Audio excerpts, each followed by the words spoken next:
Akan duka jingkit mamayan sokule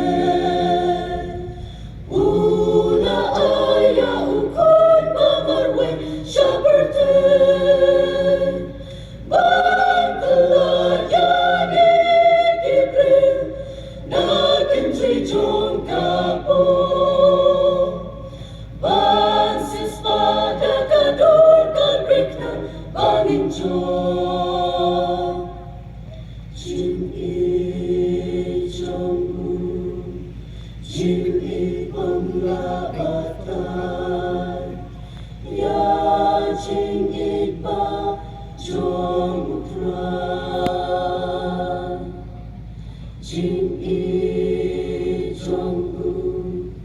Jin i pemlabatan Ya jin i ba jongtran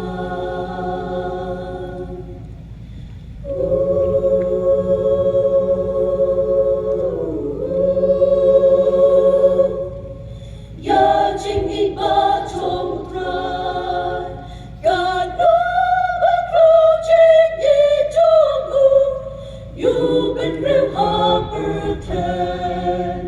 Tungin i ya ukle Dakadonot baro Jing sepun sin yin sayo Ngin syakri ya ukle Dakadonot bakre Jing sepun sin yin sasyen Ladakan sankan wanjin kutkum Nongin kmilen ti Ladayu lehu bangi inyi kletbak ngin syakri Ladakan sankan wanjin kutkum Nongin kmilen ti Ladayu lehu bangi inyi kletbak ngin syakri Angin nang jayone halakasi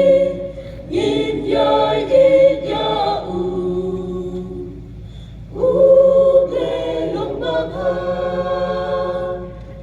Hagi jing jing jar